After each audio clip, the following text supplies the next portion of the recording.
Hello, welcome to the fine edition of my so-called 8-Bit Life. I'm your host, Roberto Villegas. Joining me today from her weird, strange puppet lair in Puppet Town, Jackie Hern. How's it going, Jackie? Oh, it's going great. Have you ever been referred to as your strange puppet lair in Puppet Town? No, no. Can we declare that that's where your studio is? Like you're recording live from it doesn't Puppet have Town? a name, so that's great. I don't know. Because it can't say Muppet Town because Muppet Town is Muppets are copywritten, and puppets are free. Oh, and I don't. And do Toontown is already a thing. I want to. Yeah. Yeah, we'll call it Puppet Town because Puppet Town I think is totally in public domain. I think no one's taken Puppet Town. Won't you take me to? Why did you?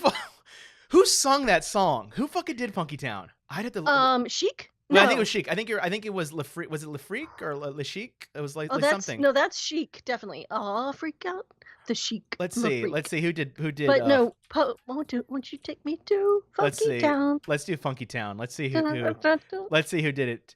Okay. Lips Inc. apparently did Funky Town. Oh, okay. See, yeah, that's fine. No, it's okay. I didn't know. That's why I always think everything is Chic. So. I mean, there's a lot. Well, because there's a lot out of that era that are of like the same bands or the same people. There's another really. We're talking about documentaries earlier in the pre-show. There's a really good doc. I think it's called The Wrecking Crew. Where, oh gosh, yeah, that's so good. Where basically it's a documentary on all the real artists. Yeah, all like, and for those who have no idea what we're talking about, so back around the eras of the 60s and 70s, musicians played their instruments, and that happened. But there were better musicians out there. And so sometimes when you were a musician and you wanted a sound that was awesome, you got basically session players, these sort of guys that just played, for whatever they wanted to do and whatever they got hired to do. Yep, and they basically come in, clock in, and what are we recording today? Oh, we're recording the Beach Boys. Okay. Yep. Yeah, Pet Sounds, one of the quintessential Beach Boys, one of the quintessential albums in terms of music, especially popular culture music, was all session. That was all because of what was the lead guy from Beach Boys? What was his name? Oh man, Brian Wilson. Brian Wilson. That was all Brian Wilson's design. I just took a guess. No, that was all Brian. Actually, the only name I know. No, that's why he's the lead guy. That's why you know his name. He is. Well, because I had a coworker whose name was Brian Wilson, and that's how I learned. Okay, that's still. But again, it's. But yeah, okay. He's the main. It's like you may not know the rest of the members of Rolling Stones, but you know Mick Jagger because it's Mick Jagger. Yeah. You know him, right, and that kind of thing. And so, but yeah, Brian Wilson did a lot of and one half of the team recently died, but Steely Dan had a ton of session artists on all their stuff. I mean, Asia is purely that. I mean, it's I think the only weird thing that I love about Steely Dan and that era of music is the guy from, I have to look up his name because I always forget it. But the guy from Doobie Brothers, what's his name? I don't know. I always get it wrong, so I have to double check. It is because he was this. Let's see. I think he's Michael McDonald. Oh, okay. Wow. Yeah, that's right. Yeah, Michael McDonald is probably one of my favorite concepts musicians, because you know how many places you would hear Michael McDonald's voice in music. Like there was like not just Doobie Brothers, but like there was a point because I know him better as a no I don't. Never mind. No, it's okay. But I mean, yeah. Well, because I have to imagine with Michael McDonald, and I think they made it. I almost want to believe they either made an SNL joke for this, or a joke somewhere with the idea of Michael McDonald's career, like almost a Monty Python thing where he's like running between studios to do certain things. Because like there's those songs that like I would hear the voice and I'd be like, as a kid I wouldn't know who the hell it was. Right. Yeah. He's one of those guys. Well, because like he's in like the background of songs like like he's in the background of some Steely Dan songs for some reason. He comes up in like a David Cross's what was it? Ride Like the Wind. Like he's the voice that does that. Such a long way to go. Like it's just such a weird. You said David Cross. I was like, what? Yeah, not David Cross. Not David. David Cross is the comedian. The other Cross. Fuck. What's his? Christopher Cross. Christopher Cross. Chris Cross. Okay. Not Chris Cross. Christopher Cross. Chris Cross was a hip hop act in the '90s that did Jump, and that was Mac Daddy, and I always forget the other guy's name. Let's see, Mac Daddy make you jump. You're being too hard on yourself, Roberto. Because it's like it's weird things I need to remember. But yeah, like he would show up just randomly as a background voice. Like I almost want to. Sting did that a lot. Sting that a lot too, and I almost want to believe that they were like at the studio doing something else, and they were like, "Hey, Chris, how's it going?" Or "Hey, we need your voice right here." Hey, would you mind just putting a temp track here just so we could have something to splice in, not knowing it's going to be in the final cut, because like people have said you know, that was the reason why like Doobie Brothers during that era just kind of became nothing, because Michael McDonald's voice just became everywhere and it just oversaturated the market. Oh wow, I could see that. But it's weird. It's funny always thinking about like the music and all that kind of stuff. What have you been up to, Jackie? How's life? Insane. You know, I think I was saying to you before the show, I've had a really interesting summer, and it's been to the point where, you know, I've had to tell people a few things of what's going on, and only because I want them to understand why I'm like not available or something, and without hurting someone's feelings or whatever. And it gets to the point where you just stop telling people everything. You know, it's been one of those summers because, you know, we all got problems. And well, not to give too much about what your day job is, but a lot of it has to deal with.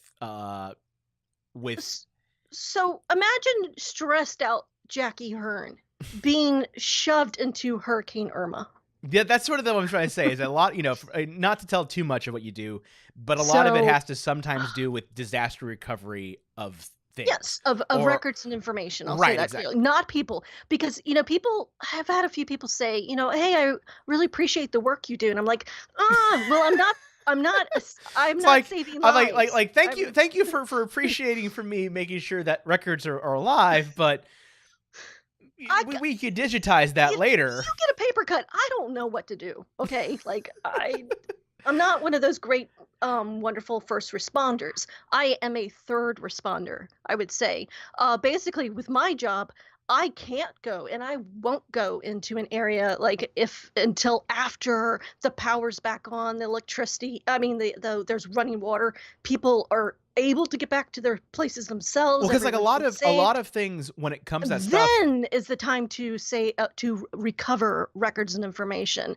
And that's the big problem with that, is that everything is supposed to be in the preparation stage. You're supposed to prepare for this stuff way in advance because no one gives a damn about the records and information. However, those records and information are also the things we use to save people's lives during a storm. Right. You know, to make sure a 911 call center is working, they need their records and information in the line.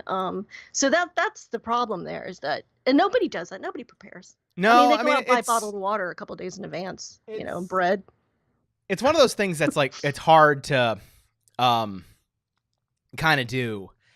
Especially when it comes to, sorry, there was a little bit of audio concerns about people being too hot in terms of, yeah, probably me. You're probably a little loud, but we'll adjust a bit. I'm sorry, I got a little passionate there. No, it's a bit of audio feedback apparently, and I'm just trying to make sure everything's all configured and such. So I might take a little. Sorry. It's okay. Daryl, do me a favor. Just cut all that out. Anyways. Yeah.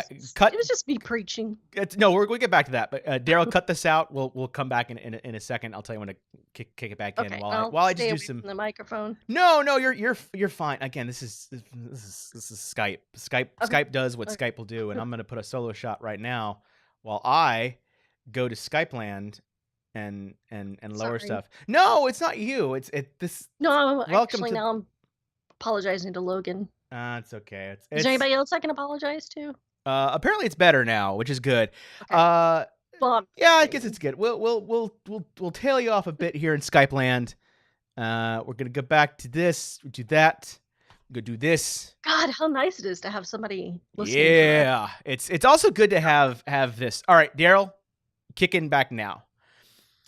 No, it's interesting, especially when it comes to all of that stuff, and specifically when it, disaster recovery when it comes to records, because people, you talk about the idea of it being, these are important records for 911 stuff, and you're absolutely right. Specifically because, like, a lot of people forget that. Like, I'm gonna ask a question. You don't have to say yay or nay whether you know it. Do you Okay. know you could say, you don't have to say what it is, but do you know your blood type off the top of your head? No, I don't. And 'Cause again, yeah, there's certain things you remember, maybe, like, you might remember off the top of your head what medicines you're allergic to, and that's if you're conscious to what medicines you're allergic to. If you're not conscious during a crazy hurricane or whatever, and you have a first responder come in here and it's like, he needs penicillin, and you're allergic to penicillin, Yeah, that's never a good thing. So those are like medical records are important to keep archival. extremely. And there's not even that, but there's also the idea of if you think about like in a There was a hurricane. children's hospital in Hurricane Katrina where they lost all the records, and they had to, of all the children that were there, and they had to go back and re-examine all of them, all over them, and recreate all of the records. But that was very critical. I mean, those kids' lives were endangered for the next several months, and this is the recovery phase. Like, what basically what I did recently was the response phase for records. Like, the media throws the term recovery around, but we haven't recovered from Hurricane Katrina. No. Recovery lasts decades. No. Sometimes. Like, honestly, like, when it comes to what's happened in Houston, it will be a very, very, very, very, not a very long time. It'll Absolutely. be a decade or two. Like I'm not even, like, it's Absolutely. just, that's, when we talk about like what's happened in Mexico in terms of earthquakes in certain areas, which that affected me a bit more because literally I have family that lives in that area.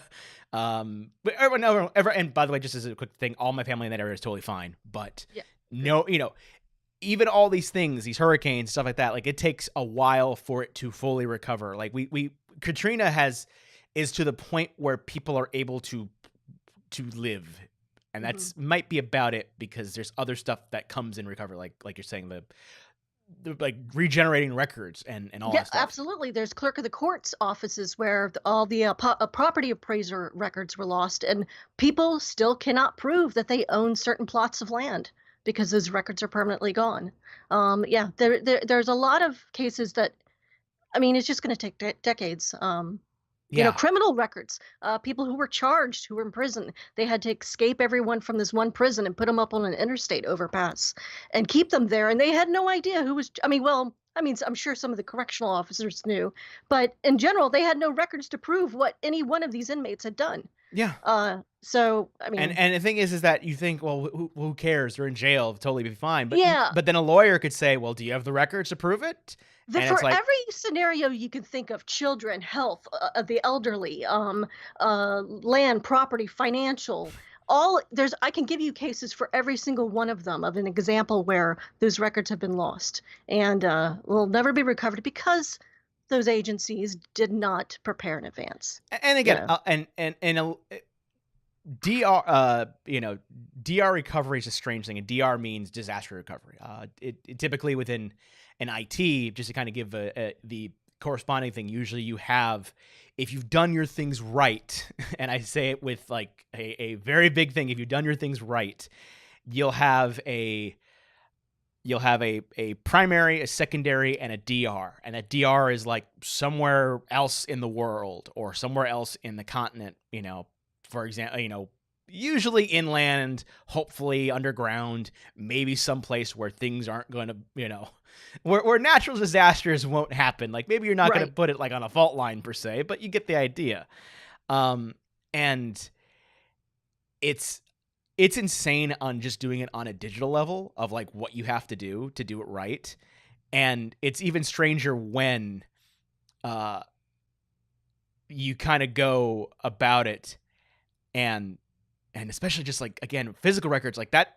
would scare the crap out of me. Like, how would you Well, archive that? I 'Cause mean, the work I do also, it's not just physical records. It's records. It's public information made in well, particularly I do public records. That's my focus because I really don't care about corporate unless they right. are conducting the business of official public agency. Then it's public record. But so my concern is, it's all kinds of formats, and what I hear a lot from government agencies is what I do is I help them prioritize what is called their essential records, the records they need within the first 2 to 3 hours, and it's separated by days, by weeks, by months.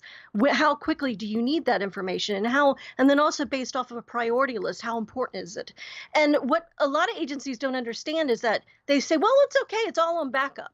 We've got it on backup, we've got it on another site somewhere, but the problem is they don't categorize. In many cases, those records are not categorized before they or indexed in a way that they can be retrieved by disaster response needs. Right. So it's I've heard trying to find one single record in a backup is like finding a needle in a haystack. Oh yeah, no. If you don't have any kind of indexing or any kind of search thing, like if you don't have smaller agencies, Yep. little local, that's usually what I work with is local city, special districts, that sort of thing. Those people don't. In general, I find those are the ones that. Well, actually, I can't even say that. I could say this that the state level has even made those major errors. And there and It's because they're not listening to IT and they're not listening to the records management. It's hard. It's one of those things, like all that kind of record treating is. I don't say it's difficult. It requires a lot. No. Well, because it requires a lot of just foresight and it's exactly. Well said. Because we're the always the common colloquial is like back up your data, back up your files, put it in 3 different places if you can, and not everyone does that because it takes actual foresight or sort of thinking about stuff, and usually you hire services to do that, and you hope your services did it right, and sometimes they didn't do it right. And that's happened before. And sometimes you have software that does it, but sometimes you didn't check that software to make sure it's actually doing what it's supposed to be doing. And that's happened before too. And so it's a lot of these sort of things that compound. And in my case with public records, some of that software doesn't take in accountability the retention requirements for public records. Well, because no one configured it to retain it correctly. No, because that's again all these And they all would love to say, I'm sorry, I can't fulfill your Freedom of Information Act order request or your public records request because those records were lost in the storm.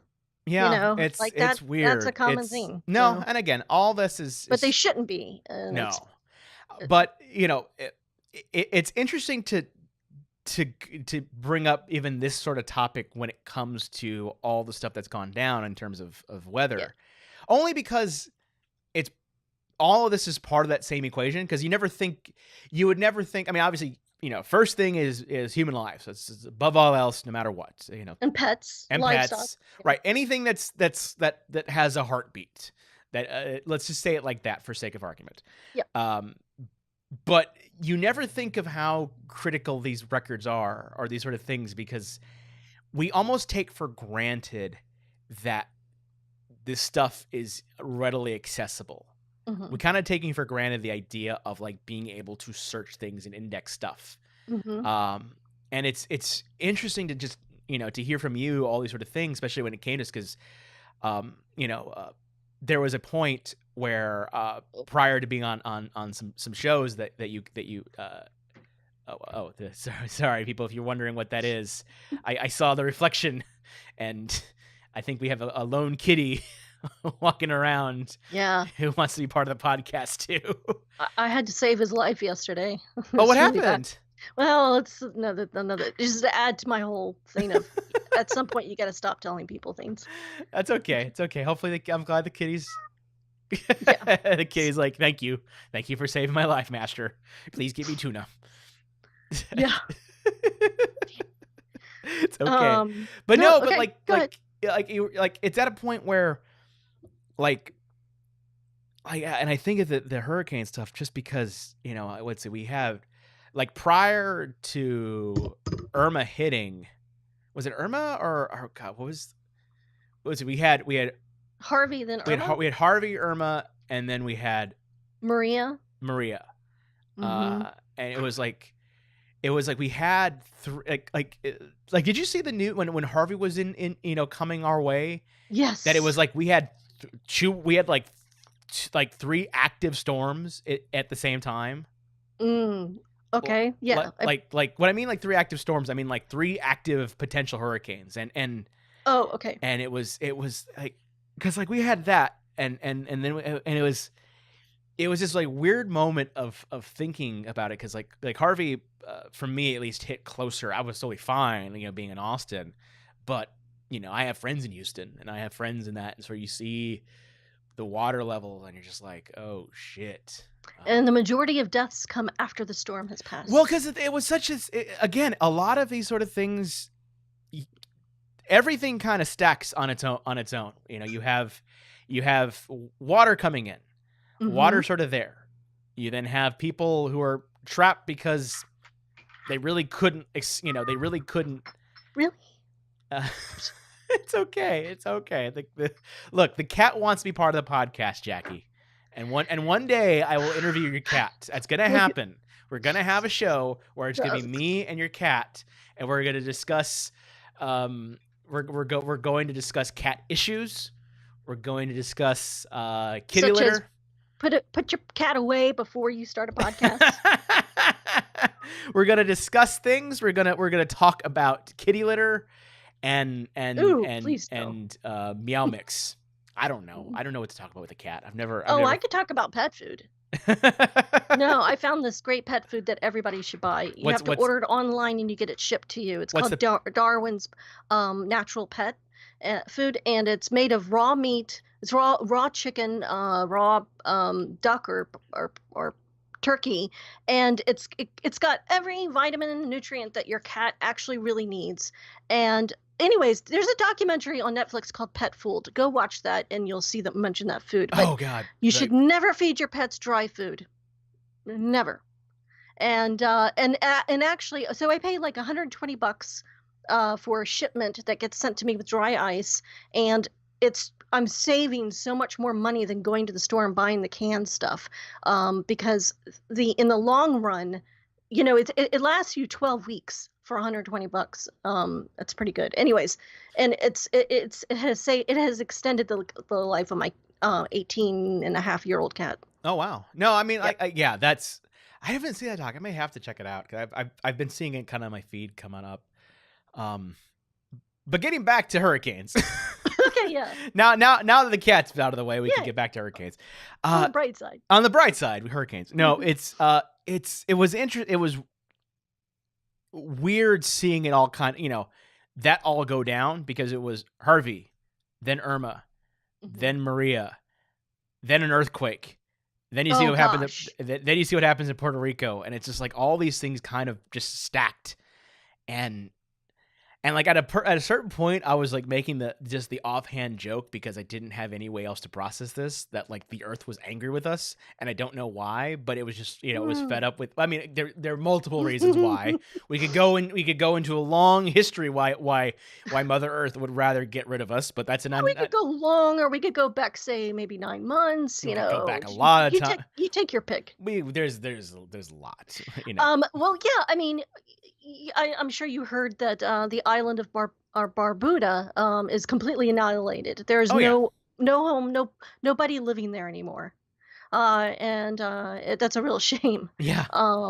And the island of Dominica was annihilated during Maria, and then Puerto Rico lost all of its power. Yeah. Puerto Rico. Puerto Rico are like. And Puerto Rico was already fucked. Government. Yeah. I kind of feel like the people in charge are not really aware that Puerto Rico is part of the United States. Well, I don't think a whole lot of people in the United States are kind of aware of what Puerto Rico status is, and it's I could get really angry right now, but I'm not going. No, it's fine. Getting angry is totally cool, because Puerto Rico is that weird thing of like, I've only kind of understood it. And only because I have done research into trying to understand it and try to figure out how it fits in the grand scheme of things, because it's a territory, Mm-hmm. but it's not like it's like a military thing. It's not like Guam, like Guam is a territory as well, Right. but we, typically that's more military bases and stuff like that, and it's sort of there as our, just in the event Okinawa ever says, all right, get out, kind of thing. And that's an entirely different matter, entirely different discussion. But going into like Puerto Rico, it's that weird thing where it's part of the States, but doesn't share any of the benefits of being part of the U.S. And I've never quite understood why. And I've never, I mean, there's legal, there's. Well, I mean, it's totally up to them if they want to vote for it one way or the other, and that's the bottom line. Yeah, Is and nobody. I mean, it's kind of hard to get everyone to vote to join to be for statehood because, it's kind of like, well, once you've done it, you can't go back. Right, and I think that's the there's a lot of complex issues on it, and we'll just leave it at that. But because of that, because it's there, like people always assume that we only have like one island kind of thing, like being Hawaii and sort of its chain of islands. When we have Mm-hmm. multiple, if you count Guam and you count We have Puerto Rico, America Samoa. right? America's Samoa, that's right. I always forget about it too. And like the hardest part about what happened in Puerto Rico is just it was already screwed. It was already in like bankruptcy and crazy stuff going on as it was. And then you have a hurricane come down at a place that just had this aging power infrastructure, had all of this, and it's like, like I think one of the guys on the RT podcast, Gus Sorolla, was talking about a picture, and I may have to find the picture myself, where it shows like a before and after of Puerto Rico, Mm-hmm. and you see like a nighttime photo. It's like I saw lit that. up and everything else like that, and then like after it's dark. Like they have there's a curfew right now between like the hours of 6 p.m. and I think 5 a.m. Not because keep it like because there's no light, and that's something I've never like. I mean, I've had power go out, and we've all had that where a power's gone out for maybe a few days, but at the most. But like just the idea that Weeks, months, who knows how long, actually, to be honest, because Key West, and there are a lot of places South Florida. Yeah, Still. it's one of those things where it's just like it's funny. After Harvey, my power had gone out just for like an hour prior, at the very end of like that, because we got a lot of rain that weekend. I made 2 big boy purchases. I actually have right now on this computer and my internet uninterruptible power supplies. Like I have battery backups now. And I never thought to buy battery backups until my power went out while I was working remotely. And I was like, well, let me start investing in these things. And I had a few really good ones. When I originally lived in Florida, and then I moved out to California, and I took them with me, and I first moved to Sacramento, and I was like, what the hell did I bring these for? We're never gonna lose power.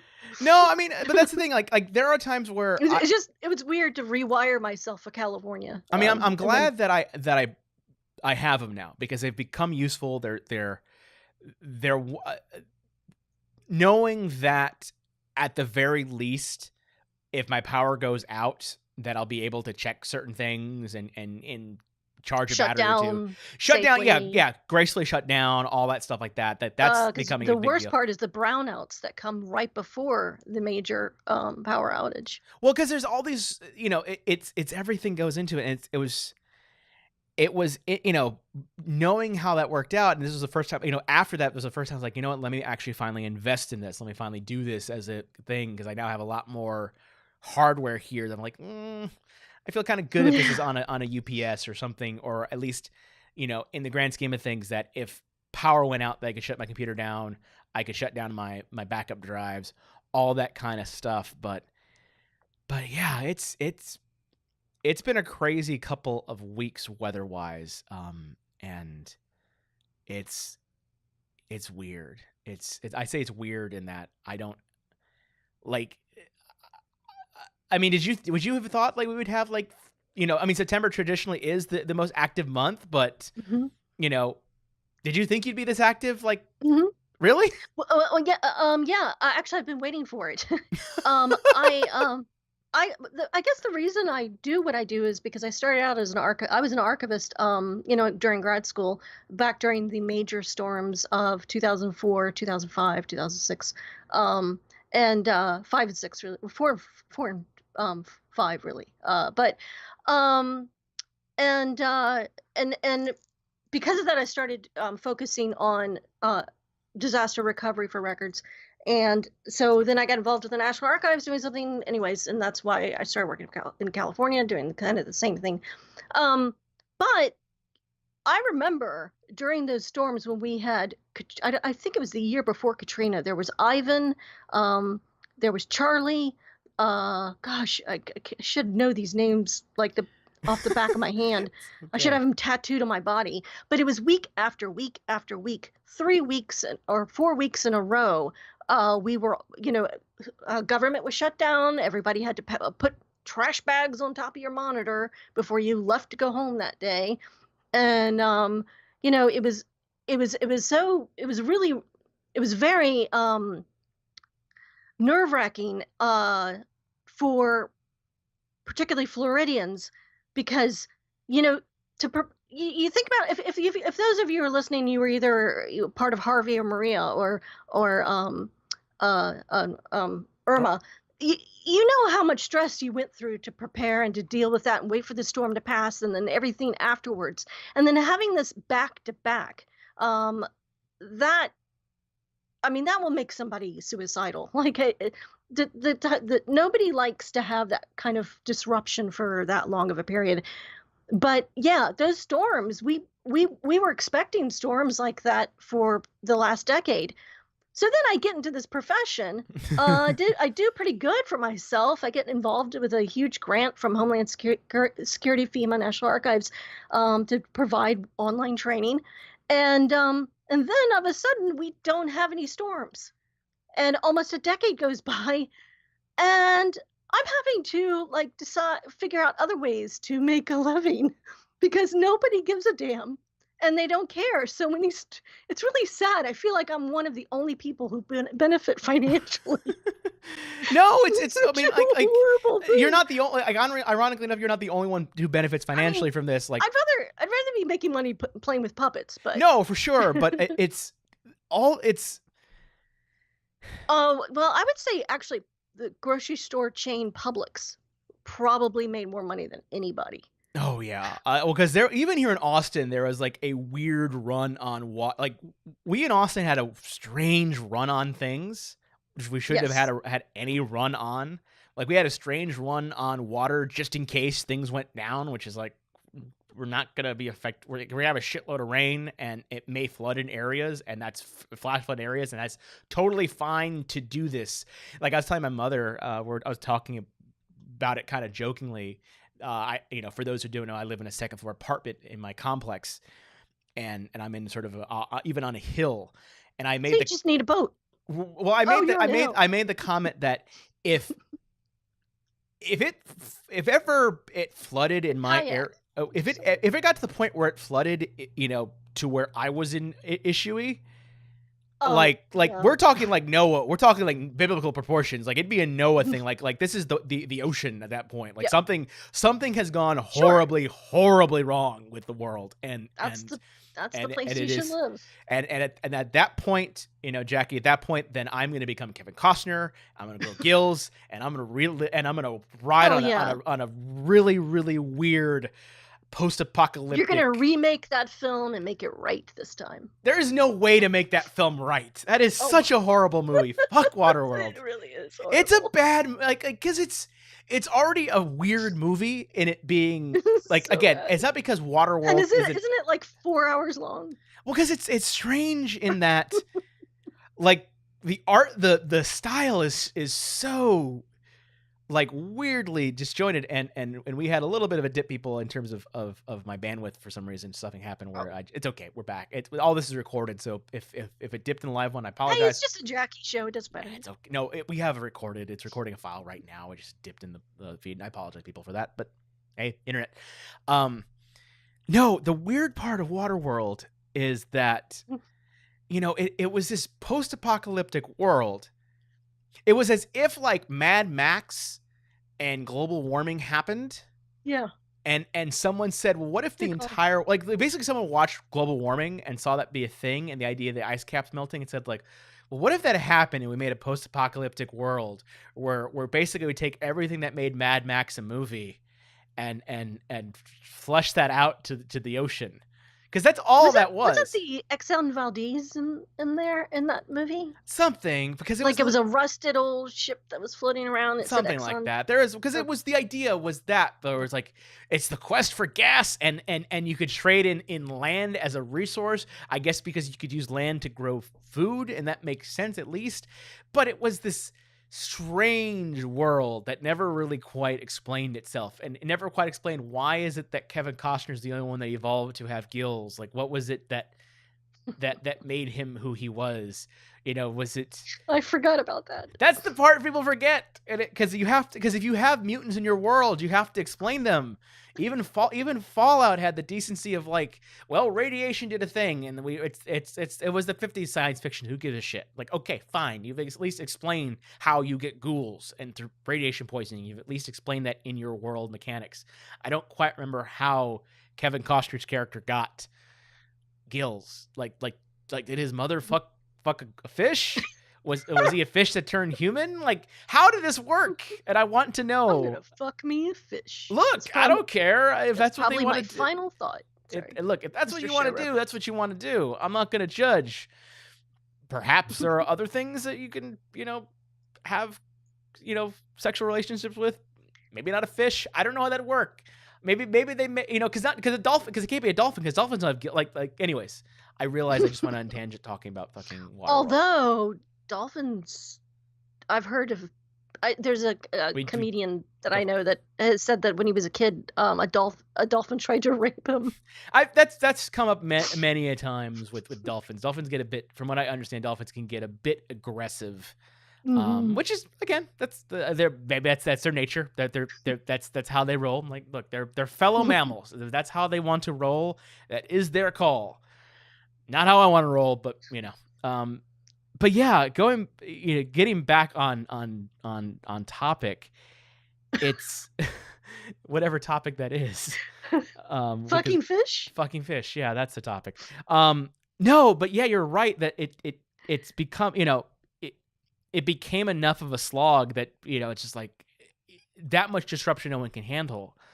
And, dealing with all that stuff. But yeah, here in Austin, like I said, like we're talking about like preparedness, like we had a weird rush on water, but like for a period of time, and it affected me because the next week I was going to visit my parents in San Antonio. I couldn't because I couldn't get gas. Mm-hmm. But not because we had nothing wrong with our pipeline. This is the messed up part, Jackie.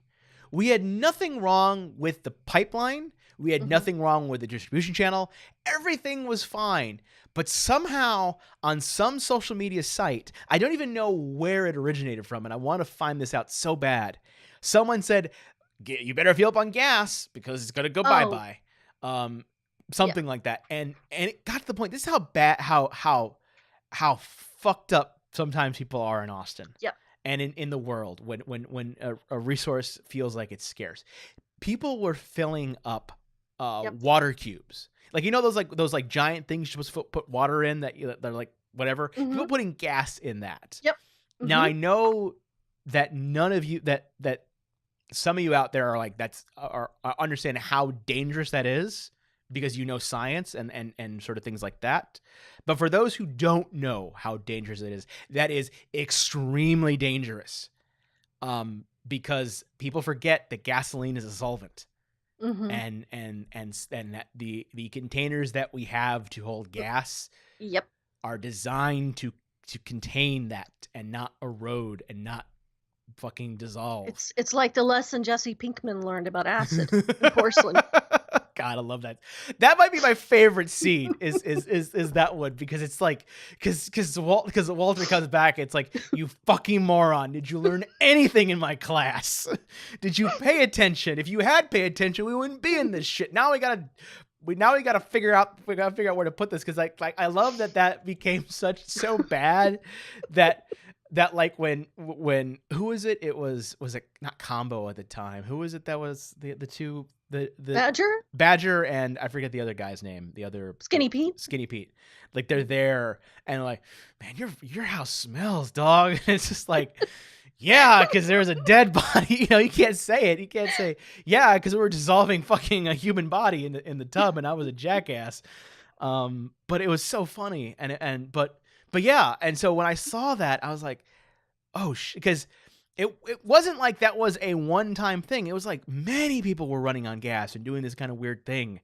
And I was seeing these pictures. I'm just like, I hope none of my neighbors did anything crazy like that, because I don't, the people don't realize how flammable gas fumes are and all these kind of things. And it's just like, it was such this like moment of like weird panic of like, why are we panicking about this? Because like it happened, like the post went on, and then immediately like the news cycles came on and said like, yeah, this is not a thing. We've actually called officials, and they're like, no, this ain't a thing. We've actually called the gas companies. Like, no, this ain't a thing. Like all these sort of things are just like, none of this was an issue. And it was just this strange moment in all this. The thing with the gas is that the tankers are put on hold while the storm is in the Gulf or in the Atlantic or anywhere near it. Once the storm is passed, those tankers come right up. It's within hours, and they are filling the gas back up. So that was the thing, is that for Florida in particular, during Irma, it was bad. I guess I'll go ahead and divulge this, but my parents live in Tallahassee, and I do a lot of work at the Capitol there or whatever. So I came to stay with them because they're elderly, and they were like, "Oh no, we're not going anywhere. We're gonna ride this out no matter what." And so I thought it'd be good to station myself there, make sure that they had gas, they had ice, they had water, they had everything, and then I'd be there to go wherever. We thought the storm was going to go straight up through the center part of Florida, which is really bad for Florida, but also would slow down faster. And then it started to look more and more like it was moving west and was going to go back in the Gulf, which would regenerate it, and it would have hit Tallahassee directly. During that time, everybody from South Florida had evacuated, as one should do, and went up the interstate. The interstates were blocked. I almost booked a hotel in Tallahassee a week in advance, thinking of this in mind. So my parents would have somewhere with possibly air conditioner or a generator. Right. But they booked up, of course. They were booked all the way to Birmingham, Alabama. And so when that storm started to turn a little westward, it was definitely a major tropical storm, and places in Central Florida didn't even get hit as bad as Central Florida. But on top of that, the population quadrupled. Yep. Because everyone from Fort Myers and Naples and Tampa were in the area, and that's why I said Publix made so much money, because every item, peanut butter was out. I actually took photos of the grocery store because it was actually kind of funny. There was really absolutely nothing on the shelves. So at that point, when the storm started to approach, it almost looked like there would have been possibly 100-mile-an-hour, 90-mile-an-hour winds, which is, you should evacuate, but you can't. You can't, because there's so many other people there and they need to evacuate too. So it's a really scary thing. And I think the state of Florida and even Texas should think about taking some of the cruise ships and taking people out via cruise ships and getting them off the road. It was well, that's sort of why and people kind of criticized Houston for like, why didn't they evacuate? It's like, if you looked at Katrina as an example, they tried, they did that, and more people died on the way out than on the way in town. Not saying that it's the idea of how do you evacuate these very densely populated metropolises? Like, how do you handle it? And there were deaths, there were shootings at gas stations because people were losing their goddamn minds, and they couldn't get gas. People were sleeping on exits of the rest stops on the interstates because they couldn't get a hotel. and they sat in the middle in their car through the eye of the storm. They're just. I know that in the future, a lot of those people who evacuated during Irma are not going to do it next time because it took them days and weeks to get back. Yeah. And you know, It's unless you could fly out, if you're rich enough to fly out, Yeah, well, I mean, thankfully, I think, and I don't know if I know Southwest did it in Houston. I don't know if they did it in Florida as JetBlue well. did, JetBlue, yeah, a because I deal. know Southwest had like flying basically anyone that was trying to get the heck out of that area Yeah, after it the was fact or during. $99. Well, Yeah. they did it for free actually. I think Southwest did Oh, it for free or okay. something like that. Something along those lines where they comped it, which was like That's really. that's more of a Southwest kind of thing to do than Yeah, I have to double Delta. check South, only because I just want to make sure. I'm almost certain Southwest, uh, Hurricane Harvey. Let's see. Um, yeah, I think they did it. I'll just double check. I'll do a double check later, but I think that I remember hearing that somewhere. Mm. But yeah, it was a messed up time. We're almost out of time, Jackie. Yeah, I But realize that. it's okay. But we're gonna talk about one last thing before we go, Okay. because we were prior to the show beginning, and not even during the pre-show, but during like the non-recorded "Hi Jackie, how's it going" portion. Oh, yes. We've We been gotta talk about when there's all these terrible storms, terrible things, you gotta escape, right? Yes. What has been your recent escape? Because I told you mine, and for those who are curious, I've been playing actually I bought a Nintendo Switch recently, so I'm playing a whole lot of Breath of the Wild and having a ton of fun. And I was telling you that I'm so envious. I want to It's play weird. it. It's weird. It's bizarre playing a Zelda game, and I think it's weird playing a Zelda game, and even I did this during Fallout, but it's so weird playing a Zelda game, seeing something in the distance and saying that looks cool, I should go there, and then making my way, preparing to go there. That's why I liked Skyrim too. Yeah, well, maybe that's why I love Fallout. Fallout's never- that same idea where it's like a lot of times I've not beaten Fallout 4 or even New Vegas because I will get roped into something. I'll find some weird thing. I'll find a vault. I'll hit a thing. I'm like, what's in here? What's that? What's this? What's that? Kind of trigger. And thankfully I've gotten further enough where I can, there's quests and whatever, but when it comes to Breath of the Wild, like kind of once you get past the opening sort of section, which you could skip if you wanted to. You could theoretically skip it if you wanted to speedrun it, which would be insane. But once you're done with that, you're given kind of the main quest of like, if you want to go fight Calamity Ganon, you can go on ahead and do that thing. I would recommend you don't. You may want to go check out these people, and then you find out other kind of subquests to make your life easier. But there's nothing stopping me, and I almost made it to Castle Hyrule where the evil is, just to kind of see. There's shit in between that'll kill me, very easily kill me. But there's nothing that says I have to do it. And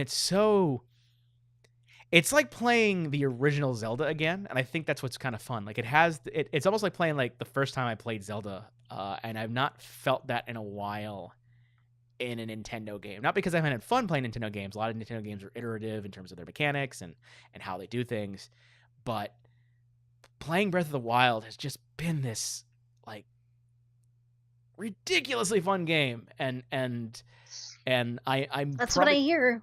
I'm probably gonna start streaming it now and kind of get back, only because I've gotten a little bit further in the game. I know I'm definitely gonna stream another game I purchased, only because I never played it, and I've not played the original even on Wii U, and I didn't play a whole lot online. I'm definitely gonna stream my experience with Splatoon 2 because that's kind of an online game, and I'm really curious how that works out as sort of me playing a weird online game. But you had a different distraction. You've been on the I've been on the console side. You've been on the mobile side. What have you been? I wish I had a console. I used to have everyone. I got actually back when I used to live with my ex-current former whatever. I don't want to. That's fine. That's okay. But he's a big game player as well. Yeah. So I played all kinds of games back in the day.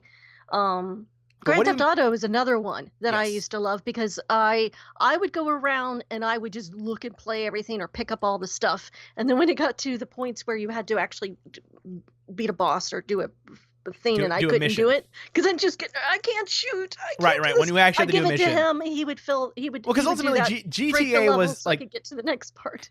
Every GTA beyond 3, 3 being the 3D version, 3 and above became this sort of like weird, like it was this kind of game that after a while you just kind of fucked around in. Yeah. And it's just like you would put the cheat codes Punch people in the face. You put the cheat codes in and just like, well, let's see how many stars I can get. Boom. And like, you know, because the idea was and see how many tanks could well, because that was the thing. Like what I loved about Grand Theft Auto and what I love about the idea of trying to find the right spot so you could just sit. What I love about Grand Theft Auto is when you're at 4 or 5 stars. Yeah. You're not just a threat to the city anymore. You're a threat to national security. And I love the idea that one lone person, one lone character can become a threat to national security in a matter of minutes. Yes. Where it's like, we got to like to the point where it's like, we got to send the military after this motherfucker because they are wreaking havoc. Like I that's been one of my favorite concepts since GTA 1. Well, just the idea of like the idea of like, Mr. President, yes, we have a man in Los Santos that is just wreaking havoc. He is destroying everything. You know, scramble the jets, send in the bombs. Like, I love that idea because it's like, it's the point where it's like, we've sent the SWAT team in. They can't do shit. Send in the tanks. Like, wow, that is something. There's something special about the idea that you are that level of a threat to the world at large. And that was always my mission, was like, how, just the idea of like, I've gotten to 5 stars. They've sent the military in. That is how much of a problem I am to this world. I think it was San Andreas where I spent a long time just going to the blackjack table in Vegas and playing blackjack. You know? No, it's fine. I did a lot of. I played a lot of poker. Made a lot of money. Got a lot of nice clothes. I played a lot of poker in Red Dead. Red Dead for sure was where I played a lot of the gambling, because one of the mechanics in Red Dead Redemption is, because if you had the right suit on, you could actually like palm cards or like, you know, do trick shuffles and shit like that depending on your skills. You could try to actually cheat, which is always kind of fun. But yeah, there's many times. But yeah, playing Breath of the Wild has just been that kind of experience where it's like, I know what I need to do to progress the game, and I'm starting to do that. But there's certain things I'm like, well, there's a side quest I need to do, and because the game kind of gives you only like 3 main quests for the most part, there's only so many main quests, and there's like a bunch of side quests that kind of come up. A lot of the things are, you'll get to the map is kind of in this sort of cloud of darkness, for lack of better words. And you have to kind of find these towers to sort of scan the area and give you a full map. But as you're kind of looking around, you'll see these sort of towers in the distance, these shrines in the distance, these sort of points of interest in the distance that aren't flagged, but you'll see them and you go like, oh, there's a shrine, and you kind of tag it in your map and you can kind of follow a waypoint there. But it makes for just a fun thing of just like, you look around and you know like, oh, I haven't been there yet. Let's see if I can get there. Like, there's one point where I was trying to find a tower to get to an area to kind of reveal something, and between me and the tower were these like super powerful enemies, like things that would, you know, can kill me in a single hit, and it happens very often in the game. But I barely got to the thing, and I barely converted to point where I didn't get killed, and I revealed all I needed to reveal, where I could teleport back or something and sort of fast travel back to where I need to go. And it was like the most satisfying feeling of like, yes, I've done it. Haha, suck it, enemies. But yes, your distraction. Totally. What has been yours? Oh, well, so since I'm just stuck with my iPhone 7 to play games. God, it's so embarrassing. No, it's not. This is how people make. These are all. There is no embarrassment. Whatever game you play, there's no embarrassment unless. Well, I used to play a lot of Sims back in the day, but when I played that game, what I liked about it was being able to wall people off. God, you're one of those cruel people. Put an oven or a fireplace. God, that is still the. I'm sorry, Jack, and we've had this conversation before, but that is still the most disturbing thing anyone ever did in those games. I find a lot of people did that. I mean, it was just I know my cousins. It's not because I want to hurt anyone or have any desire to do that, but I think it has to do with just finding out what. It's almost as if you want to break the game, No, you that's fair. shouldn't be able to do that. And in the iPhone, it's called Sims Free Play. You can't. No, You of course. can't. Yeah. You can't even they get you can run down all of their, hygiene and, happiness and all of that. And they walk around like, "Boo," but it doesn't do anything to them. They No. can still go to work. They can go to work with a pisses me stink off. cloud around them. But I have Because been like in playing Sims, like, and the reason is because Yeah. I've been stuck in airports or stuck, waiting on somebody, and so I've been playing it, and also, I've had some sad stuff going on in my life, and I find, man, I really kind of want to get back into playing games at least a couple of hours a night, just to take my mind off of things, and I don't know. I think it's a lot healthier than drinking. I will tell you that. No, and I think that's the thing is that like that's why I'm like, if you play Sims, if that's your thing, rock and roll. There's actually a mobile game I've been sort of playing called Battle Jack, which is sort of a weird. It's from the guys that I think it's called a Nexon game. I have to double check the company, but it's like a weird free to play game where you have your kind of squad of heroes, if you will, and the way you charge them up is by playing blackjack with certain cards and all different kind of cards that like suits that power up different abilities and different kind of character classes. And it's strange because like you hit blackjack, it's like, like 20x multiplier damage or whatever. It's like, that's kind of weird, but it's a very strange RPG mechanic of like, the RNG is has to deal with cards. And because of that, it's like, okay, there's this interesting element of that. And that's kind of becoming an interesting concept, the idea of how you deal with RNG in these games in an interesting way, because all of them are random number kind of things. But I never got into Sims as much as everyone else did because like I was always a SimCity guy. Like I always loved. I played SimCity. Like SimCity's always been my thing, and I never got into Sims as much as everyone else did because I was just like I was so much more interested with the city. I played it a lot on the Dreamcast. That's okay. The Dreamcast was ahead of its time. Way back. But yeah, it's weird. Again, I always found it horrifying that I'd have friends that were like, look what I'm killing this sim in a giant furnace and I'm going to drown it. It's like, yeah, okay, I guess. I mean, it's not like I spent hours doing that. No, no, but it was like, for me, it would be... and also having them have affairs on each other and try to keep them from entering the same room at the same time. That's different. That is you living out your that is you playing not a fantasy, but just like, what? Well, because like that's the appeal of fucking soap operas is like, that is. I do not like soap operas. Right, but again, actually, I don't like soap operas either. But Catch Fire, but it's a soap opera. Right, I don't like soap operas either. But I enjoy like wrestling, and WWE is basically a soap opera. And in the grand scheme of things of how things are presented, it's the idea of like it's a fiction you're engaged in, and in gaming, especially Sims, because you're able to kind of set the script. It's just like, all right, and it's to just see everything you could possibly do to the game that you wouldn't normally, I don't know. No, and I get that. I get the idea of doing the same I fully get breaking the game. That is part of the game. Yeah, I fully get breaking the game. That's the game. It just was like I just could never stand the horror, the horrors and the screams. And honestly, I've never played a Sims game for more than a certain until I felt like, all right, well, I've seen a baby die. No. I've seen a cat die. Well, because honestly, like I think I would like the only thing I would want to like if I were to kill a sim in a game, it'd be Sims 3 because it's at that level they started having the cool mechanic of Sims haunting you, and I'm like, that's kind of cool. I like the idea of having a ghost sim. I thought they did that before, but maybe they had it before. But I know 3 like it was. Yeah, and that's the thing. I would have this whole room. It'd be filled with like tombstones. I'm just shaking my head in shame. And then I put a door there. I mean, do you realize how crazy that sounds? Like imagine if like Jackie, imagine if like let's say Tomas Merritt, Tom Merritt, your podcast extraordinaire, came to you, Jackie, and said, "Hey, Jackie, I need some help with something." And you're like, "Cool." Like you think it says you with archival retrieval or some type of things. Flies you out there. It's like, This is my room of tombstones. Like, what would you do? Could you just go in there and make a dish on the oven even though you have no cooking skills?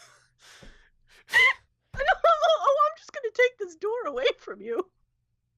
Jackie Hern, everybody. Thank you so much for being on the show. Tell people where they can find you. No, we are actually out of time, Jackie. Do tell people where you can find online. You can find me, what's the best place? Elo.com. Are you doing Elo now? Is that the network, the social network? Like, look, if you're committing to Elo, I'm okay. I have an Elo account. I've been getting these emails saying that people have been adding me. And I've been getting them too. I've been wanting to get more into Elo. There's only because like I still love them and there are networks I love because of what they do and what they believe in, and Elo is one of them. And I only wish I had a decent third-party client. That's the only reason why I don't use Elo as much, because it's like I use Twitter only because I have Tweetbot. If I didn't have Tweetbot, you wouldn't see me on Twitter at all because I fucking hate the main Twitter client. But seriously, Jackie, thank you so much for being Jackie Hern81 on Twitter. Okay, of course, you can find me. I'm at Vincent404 there on Twitters and in the chat room. If you want to catch previous podcasts, you can go to our website, CosmicRadio.TV /8BitLife. There you find links to show notes, previous episodes, and of course, you can go to patreon.com /8BitLife and help the show become bigger, better, and more awesomer. So that is it for today. As we tune next time, talking another geek lesson completely and utterly random. Bye, people. Don't die in a Sims fire. Don't die in a Sims fire. Bad thing to die in a Sims fire. Or a hurricane. Or a Sims hurricane. Or any sort of other Sims natural disaster. Hurricane, nuclear attack, Godzilla. They had this in Sim City. Yes, that's what I'm saying. All the Sims jokes. And that's it. We're done.